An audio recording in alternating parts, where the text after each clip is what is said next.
ప్రభు ఘనమైన నామమునకు మహిమ కలుగును గాక. మన ప్రభువును రక్షకుడునైన యేసుక్రీస్తుల వారి యొక్క ప్రశస్తమైన నామములో దేవుని యొక్క పరిశుద్ధ పాద సన్నిధిలో కూడి ఉన్న దేవుని ప్రియబిడ్డలైన మీ అందరికీ కూడా ప్రభు అయిన యేసుక్రీస్తు పేరిట వందనములు తెలియచేయచ్చు ఉన్నాను. దేవుడు మనకు అనుగ్రహించిన ఈ శ్రేష్టమైన సదవకాశమును బట్టి దేవునికి మనము ఎంతగానో కృతజ్ఞతాస్తుతులు చెల్లించవలసిన వారుగా ఉన్నాం. ప్రభునందు ప్రియమైన వారులారా, ఎన్నో విషయాలు ప్రభువు తన లేఖన భాగంలో నుంచి మనతో మాట్లాడుతూ ఉండగా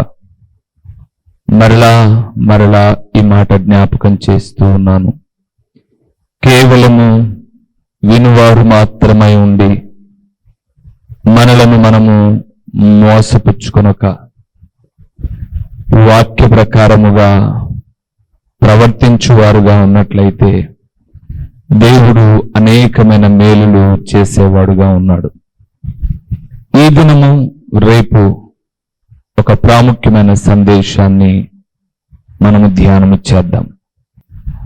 ఆయన నిన్ను పిలిచి ఏమి చేయును? ఆయన నిన్ను పిలిచి ఏమి చేయును?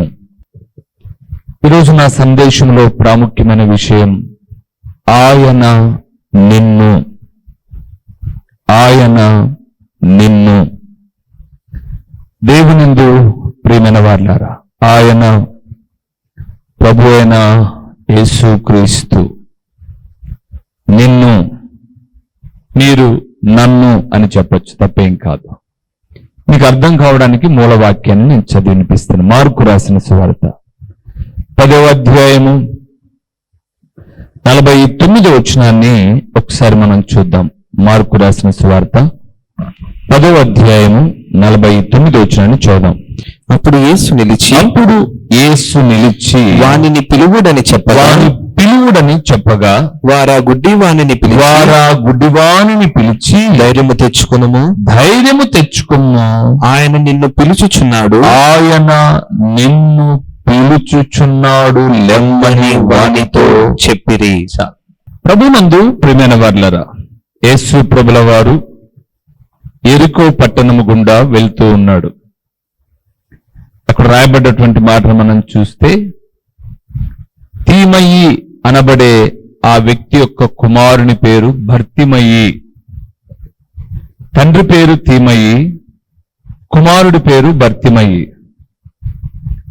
భర్తిమయి అనబడే వ్యక్తి గ్రుడ్డివాడు అని రాయబడింది అక్కడ లేఖనములో. యేసు ప్రభుల వారు యెరికో గుండా వెళ్తూ ఉన్నప్పుడు జన సమూహం ఆయన వెంట వెళుతూ ఉన్నారు.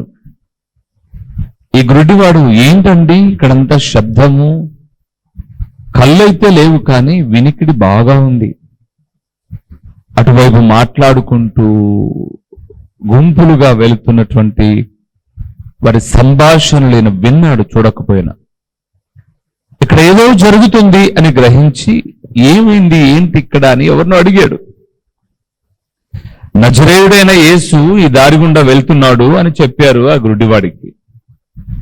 లేచి కేకలు వేయడం ప్రారంభించాడు. దావీదు కుమారుడా, నన్ను కరుణించు, కరుణించు అని కేకలు వేయడం ప్రారంభించాడు. అటువైపున వెళ్తున్న వారందరూ ఆ గుడ్డివాడిని నివారించారు. అరవమాకు, ఆయన డిస్టర్బ్ చేయమాకు, అందరూ గద్దించారు. వారు గద్దించు కొద్దీ మరి ఎక్కువ కేకలు వేస్తున్నాడు భర్తిమయి. దావీదు కుమారుడా, కరుణించు, కరుణించు. నా ప్రియ ప్రభుల వారు తన శరణు వేడు వారిని ఎప్పుడు దాటిపోయేవాడు కాదండి. దాటిపోడు ఆయన. నువ్వు ఆయన పాదాలు పట్టుకొని యాకోబు వలె నీవు నన్ను దీవించు వరకు నేను నిన్ను విడువను అని అంటే, నిన్ను దీవించకుండా ఆయన వెళ్ళడు.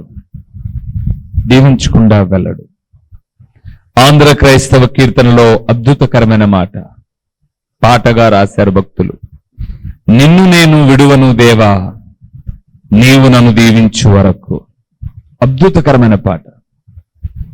యాకోబు యొక్క అనుభవాలు ఆ పాటలో పొందుపరిచారు. నాకు ఈరోజు మోడర్న్ యుగంలో ఉన్నటువంటి పాటల కన్నా ఆంధ్ర క్రైస్తవ లోకము ఆస్వాదించి ఆనందించిన ఆణిముత్యాలు, ఆ పాటల మాధుర్యత నాకు చాలా ఇష్టం.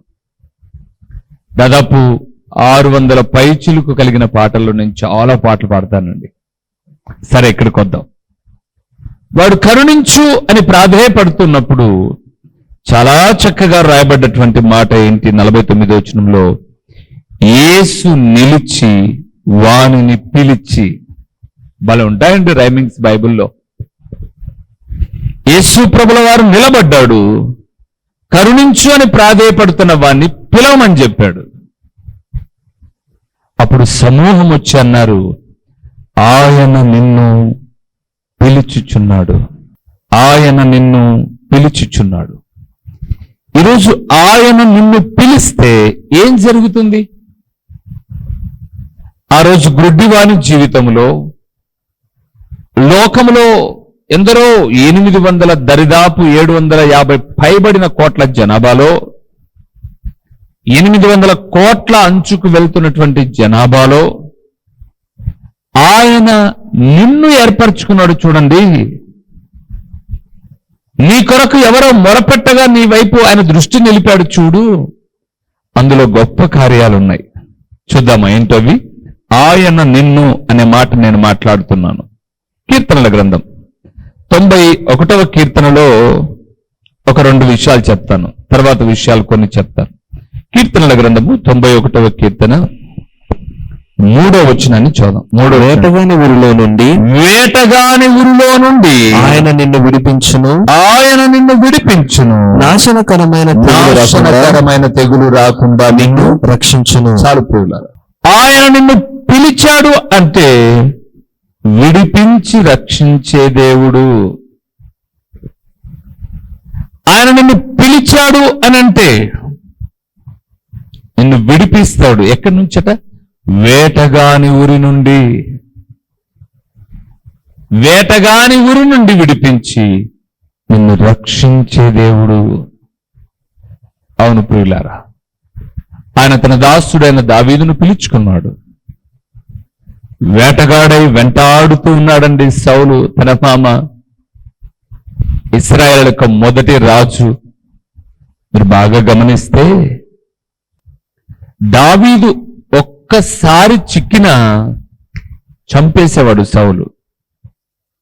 కానీ విచిత్రం ఏంటంటే, దావీదును రక్షిస్తూ వచ్చిన దేవుడు దావీదు చేతికే సౌలును చిక్కించి ఏం చేస్తాడో అని పరీక్షించాడు.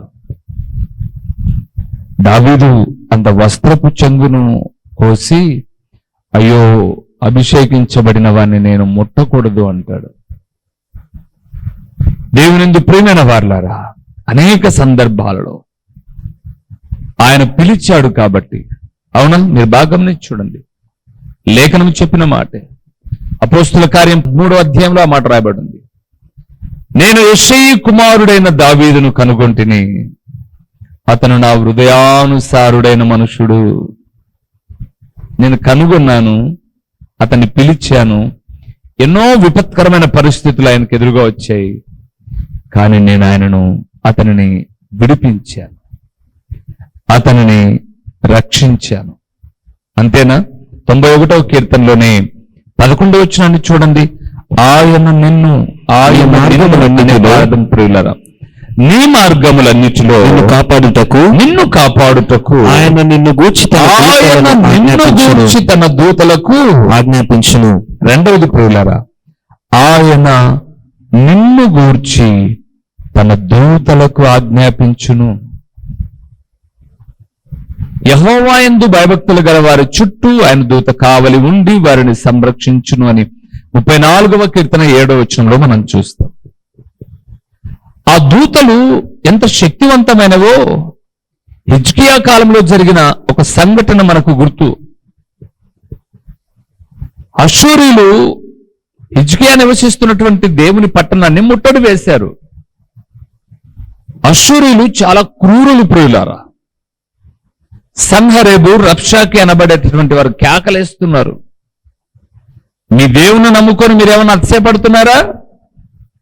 మీ దేవుడు పొమ్మంటేనే ఇక్కడికి వచ్చాం. ఇదిగో మీ దేవుడు రక్షిస్తాడు అన్న మాట హిజ్కియా చెబుతూ ఉంటే మీరు నమ్మి మోసపోమాకండి. మాకు దాసులు కాకపోతే మా మలమూత్రాలు తాగిస్తామంటాడండి రబ్షాకి పొగరెక్కిన మాట. అయితే ప్రియులారా, హిజ్కియా ఏం చేయట్లా, దేవుని సన్నిధానానికి వచ్చి ప్రాధేయపడుతున్నాడు. ప్రభువా, ఏమి చేటుకు మాకు తోచదు, నీవే మాకు దిక్కు. అద్భుతకరమైన వివరణ అండి. యెషయా ప్రవక్త అంటాడు, హిజ్కియా, అష్షూరు దండు మీద ఒక్క బాణము కూడా నువ్వు ప్రయోగించవు. నీ దేవుడు నీ పక్షముగా యుద్ధం చేస్తాడు. అంత మాత్రమే కాదు, ఆయనే ఈ యుద్ధాన్ని ముగిస్తాడు. ఒక వదంతి పుట్టింది. దానికి ముందు ఒక్క దూత 185,000 మందిని సమూలంగా నాశనం చేసిందండి. ఒక వదంతిని పుట్టించుకున్నటువంటి అష్షూరు రాజైన సన్హెరేబు తన దేశానికి వెళ్ళిపోయాడు. తన దేవత గుడిలో మృక్కుతూ ఉంటే తన బిడ్డలే సన్హెరేబును చంపేశారు. దేవుని బిడ్డలారా, ఆయన నిన్ను పిలిచింది విడిపించి రక్షించడానికి. ఆయన నిన్ను గూర్చి తన దూతలకు ఆజ్ఞాపించడానికి. నీకేదైనా కలుగుతూ ఉంది అంటే, ఇబ్బంది కలుగుతూ ఉందంటే, ఆ ఇబ్బందిని ఎదుర్కోవడానికి ఎవరు లేరనుకుంటున్నారేమో. ఆయన దూతలుగా ఎవరిని లేవనెత్తుతాడో తెలీదు, అలాగ లేవనెత్తుతాడు. అంతేనా? పిలిచిన ఆయన నిన్ను ఏం చేస్తాడో చూద్దామా? 55వ కీర్తనకు వద్దామా ఒకసారి. 55వ కీర్తన 22వ వచనాన్ని, అద్భుతకరమైన మాట చూడండి. నీ భారం యెహోవా మీద మోపుము, ఆయనే నిన్ను ఆదుకొనును. మూడోది ప్రియులారా, ఆయనే నిన్ను ఆదుకొనును. నీ భారమును ఆయన మీద మోపు. ఎంతసేపు నువ్వే మోస్తున్నావేంటి? నీ కష్టం ఇది, నీ బాధ ఇదని నువ్వే మోస్తూ ఉన్నావు. ఏమండి, ఈ ఖర్చు చాలా తేలికైంది ప్రియులారా. ఖర్చు ఏం బరువు ఉంటుంది చెప్పండి? ఖర్చు ఏం బరువు ఉంది?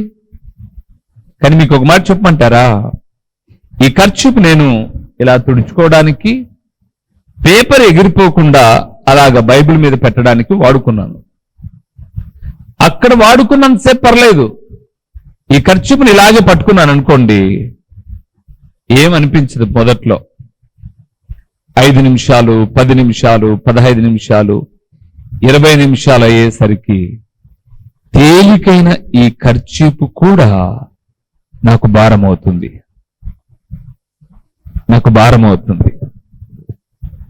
అందుకే నా భారం నేనే మోయకూడదు. నా భారాన్ని మోసే ప్రభువుకు. అందుకే ఆ మాట 55:22 అద్భుతకరమైన మాట. నీ భారము యెహోవా మీద మోపుము, ఆయనే నిన్ను ఆదుకొనును. నేను ఆదుకునే దేవుడండి ఆయన. ఎలాగ ఆదుకుంటాడో తెలుసా? బైబిల్ గ్రంథం సెలవిస్తుంది. యెషయా గ్రంథం 66:13లో, ఒకని తల్లి వానిని ఆదరించినట్లు నేను ఆదరించేదను, అంటే ఆదుకొనేదను. యెరూషలేములో వారు ఆదరించబడెదరు. దేవుని బిడలారా, ఈ లోక ప్రయాణంలో ఎన్నో ఒడిదుడుకులు, ఎన్నో ఇబ్బందులు, ఎన్నో పోరాటాలు, ఎన్నో భారాలు. ఇలాంటి పరిస్థితులలో ఆయన నిన్ను ఆదుకొనువాడు. ఆయన నిన్ను విడిపించి రక్షించే దేవుడు. ఆయన తన దూతలకు ఆజ్ఞాపించి నీకు మేలు చేసే దేవుడు. మూడవది, ఆయన ఆదుకునే దేవుడు. ఆదుకునే దేవుడు. అంతేనా? 37వ కీర్తనలో చూడండి, అద్భుతకరమైన మాట రాయబడింది. ఇంకొక మాట 37వ కీర్తన 34వ వచనాన్ని ఒకసారి మనం చూద్దాం.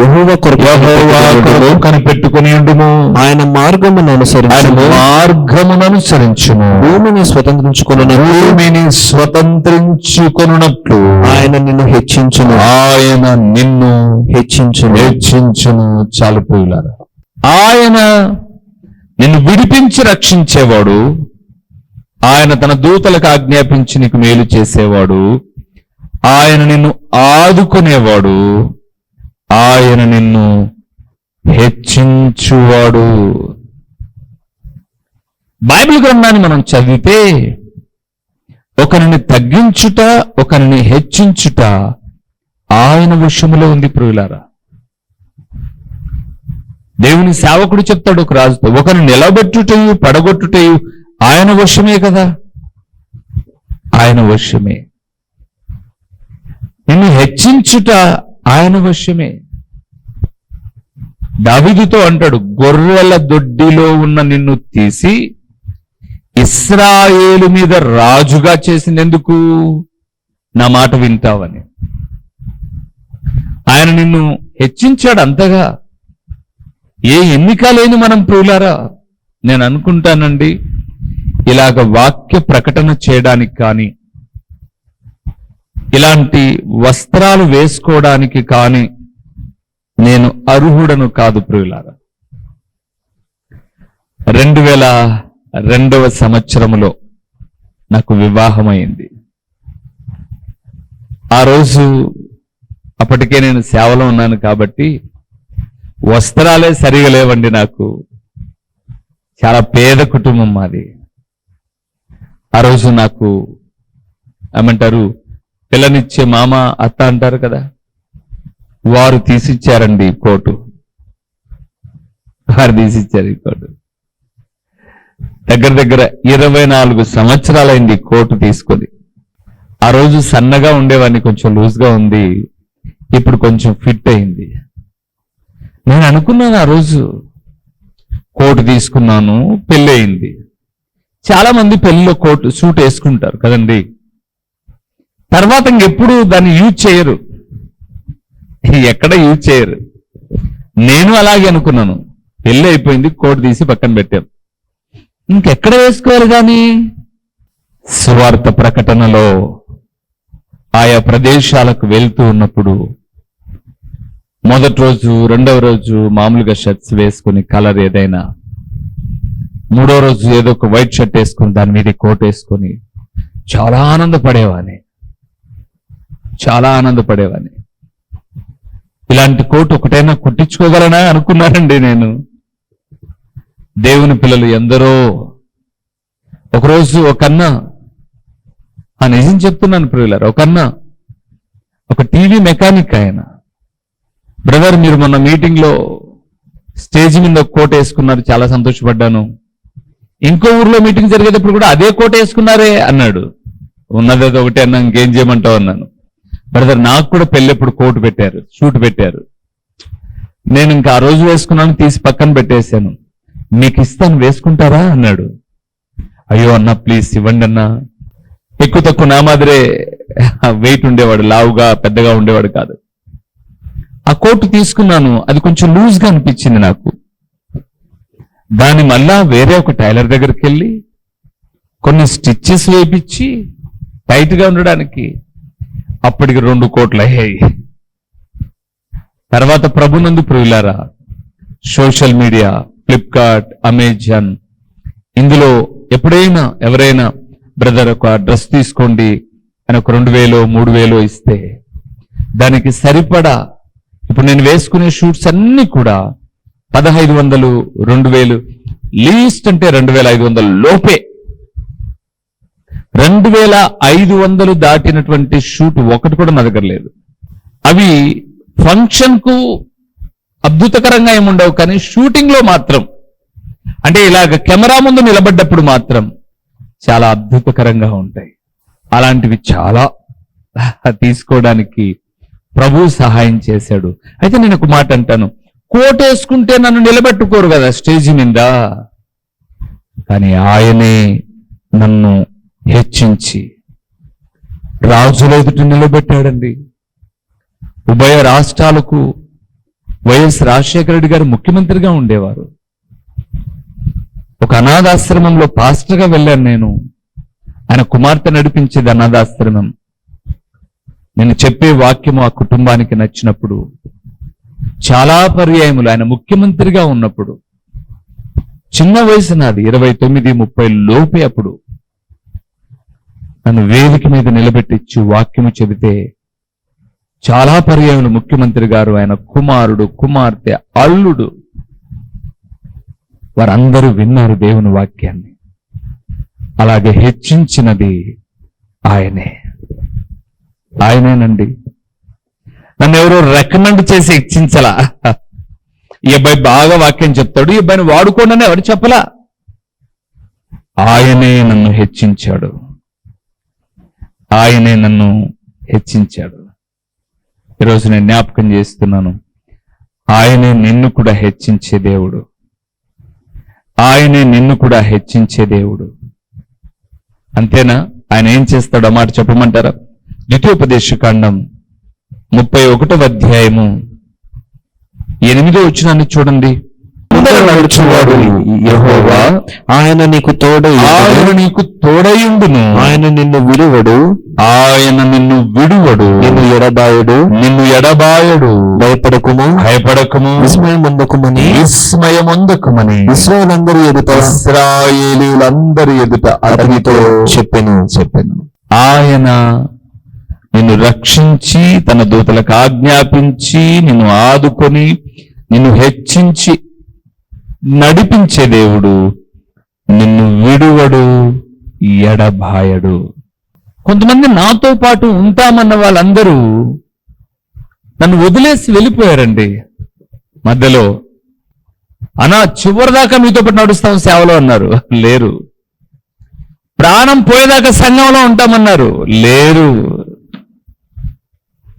కానీ నన్ను పుట్టించి ఆపదలలో తన దూతలకు ఆజ్ఞాపించి నా భారమును ఆదుకొని నన్ను హెచ్చించి నడిపిస్తున్న దేవుడు నన్ను విడువక ఎడబాయక కాపాడుతూ ఉన్నాడు.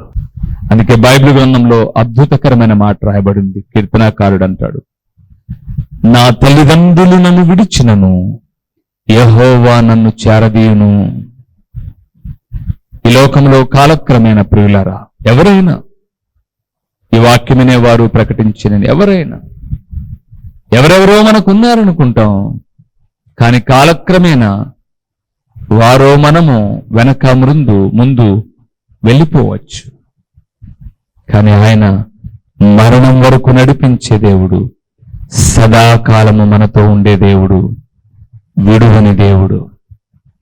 యెహోషువ భయపడుతూ ఉన్నాడు. మోషే లేకోకుండా ఇశ్రాయేలును నేను ఎలాగ నడిపించగలను అని భయపడుతూ ఉంటే దేవుడు అన్నాడు, యెహోషువ, వై ఆర్ యు ఫియర్? ఎందుకు భయపడుతున్నావు?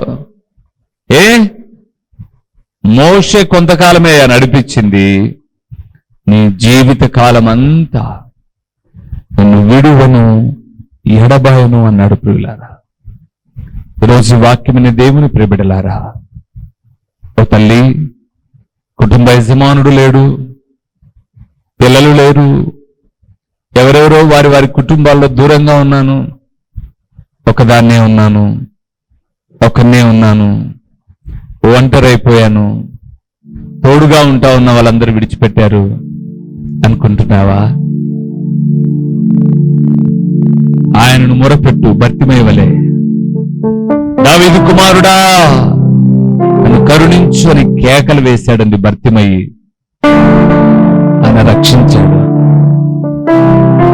ఆయన ఆదుకున్నాడు, తన దూతలకు ఆజ్ఞాపించాడు, ఆయన హెచ్చించాడు, ఆయన విడువక ఎడబాయక నడిపించు దేవుడండి. చాలా పర్యాయములు నా సేవా జీవితంలో ఒంటరి ప్రయాణాలున్నాయి. చాలా భయస్తుందండి, నేను నిజంగా చెబుతున్నాను. మైకు ముందు మాట్లాడినంత గంభీరత కలిగిన ధైర్యస్తునైతే నేను కాదు. చాలా భయస్తుంది. చీకటంటే చాలా భయం, నాకు చాలా భయం. కానీ నా దేవుడు ఆ భయాలన్నీ పోగొట్టాడు, నన్ను నడిపిస్తూ ఉన్నాడు, విడిచిపెట్టలేదు. ప్రియులారా, ఒక ద్వితోపదేశకాండం 28:28 అంటాడు, ఆయన నిన్ను ఆశీర్వదించును. ద్వితోపదేశకాండం 8:15 ఆయన నిన్ను నడిపించును. ప్రభునందు నాకు ప్రియమైన వారలారా, పిలిచిన దేవుడు ఆయన నిన్ను అనేక రీతులుగా మేలులతో తృప్తిపరిచే దేవుడని ఈ మాటలు మనల్ని ఎంతగానో ఆదరిస్తూ, అదే సమయంలో ఆయన నిన్ను ఏమి చేస్తాడో కూడా తర్వాత సందేశంలో చెప్తాను. ఆయన నిన్ను రక్షించడమే కాదు, తన దూతలకు ఆజ్ఞాపించడమే కాదు, ఆదుకోవడమే కాదు, హెచ్చించడమే కాదు, ఆయన విడువక ఎడబాయక ఉండడమే కాదు, ఆయన ఆశీర్వదించడమే కాదు, నడిపించడమే కాదు, ఆయన నిన్ను ఏ రీతిగా పరీక్షిస్తాడో కూడా తర్వాత సందేశంలో చెప్తాను. విందాం, కలలు ఉంచుదాము, కళ్ళు మూద్దాం, ప్రార్థన చేద్దాం. మహోన్నతుడైన దేవా, మహాగణుడైన పరలోకపు తండ్రి, మా స్తుతికి కారణాభూతుడా, మా ప్రాణాత్మ దేహములకు ఆధారభూతుడా, మీ ఘనమైన నామమునకు స్తోత్రములు చెల్లిస్తూ ఉన్నాము నాయనా. దావీదు కుమారుడా, నన్ను కరుణించు అన్న తీమయి కుమారుడైన భర్తమైని మీరు నిలిచి పిలిచి ఆయన జీవితాన్ని వెలుగుమయముగా చేశారు. ఈరోజు మేము కరుణించు అని మొరపెడితే ఎన్ని మేలు మీరు చేస్తారో మీ లేఖనాలలో నుంచి మేము చూసాము నాయనా. ధ్యానం చేసిన ఏ మాటలు మేము విని విడిచిపెట్టకు, మా హృదయంలో బదిలిపరుచుకుని మీరు మాతో ఉన్నారు, మేము మొరపెట్టినప్పుడు పలికే దేవుడు అని విశ్వసించి ఆదుకొని ఎడబాయక నడిపించే దేవుడైన మీ అడుగుజాడలలో పయనించడానికి కృపనివ్వండి. ఓ తండ్రి, ప్రకటించబడిన పరలోకపు సంగతులు వ్యర్థముగా పోకుండా సారవంతమైన నేలను పడిన విత్తనము వలె 30 60 100 ఫలింపచేసి మీ ఘననామానికి మహిమను మీరు కలుగు చేసుకోవాలి. యేసు నామములో అడిగి పొంది ఉన్నాము తండ్రి, ఆమేన్. మా చిరునామా దైవజనుడు బ్రదర్ ఓ రూబేన్ గారు, క్రీస్తు ప్రార్థనా మందిరం, డోర్ నెంబర్ 1-10-386, నగరిగుట్ట, పులివెందుల, కడప జిల్లా. మీ ప్రార్థనా అవసరాల కొరకై సెల్ నంబర్ 9989067409.